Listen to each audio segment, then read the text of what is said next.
Welcome back to the Form Manager training playlist. In the last video, we talked about how to navigate the form settings. And in this video, we'll cover how to access the submissions from our form.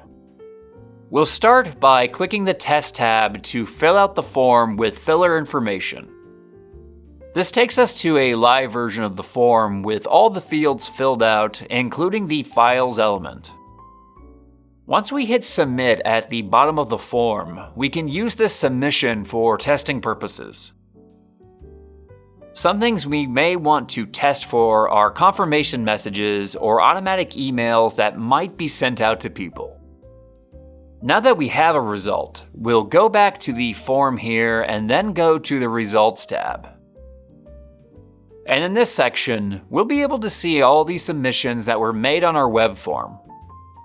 As we can see, we have two submissions here. Here at the top, we have the option to go to a Download tab. So we'll go ahead and click on that.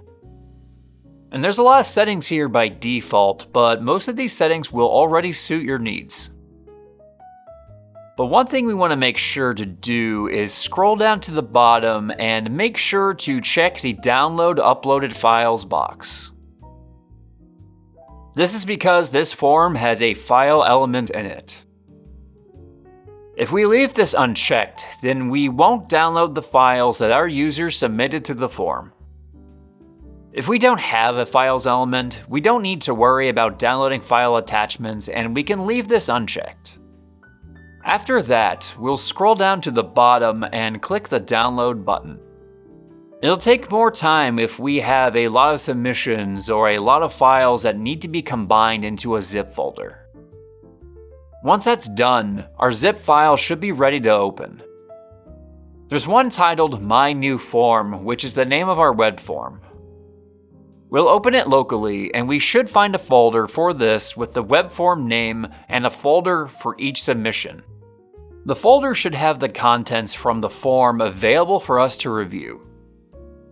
If we open up My New Form, we'll see an Excel document that has all the information on each of the submissions that are in our web form. So we'll go back to My New Form here. If we try to open up this Excel document, we're probably going to see a pop-up that says it might be corrupted. You don't need to worry about this though, since this is most likely because it's using an outdated format. If we go ahead and click Yes, the file will open up just fine. So if we try to open up this Excel worksheet, we're going to see a pop-up that says it might be corrupted. We can also stop that pop-up from happening ever again by going to File and then Save As. Make sure that the format is using .xlsx and then getting rid of the .xls here. Let's go ahead and click Save. Now, when we open this format, we shouldn't get that pop-up anymore. In the Excel worksheet itself, we'll see that there's a row for each submission line.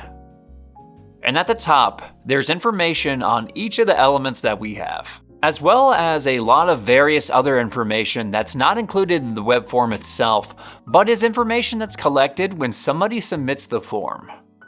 Now, heading back over to the website, we're going to go over to the Clear tab. We'll arrive on this section that asks if we want to clear out all the submissions that are on our web form. If we want to do this, we'll go ahead and click the checkbox here, click Clear, and now we can see that all of those submissions have been cleared. We can do this if we're using a web form for multiple times, or we just want to clear out a bunch of test submissions that we made before we made the form live.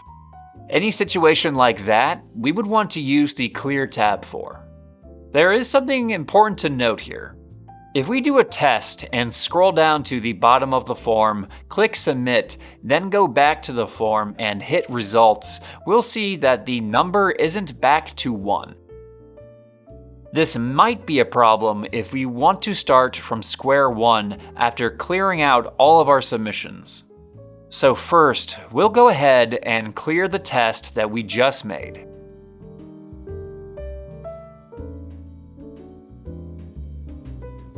We can actually set that up to 1 very easily.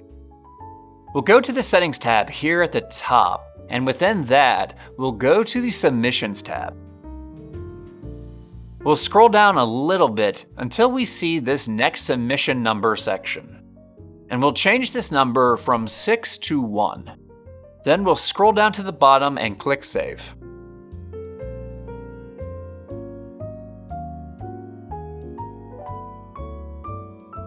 And now, as a test, we'll do another example here.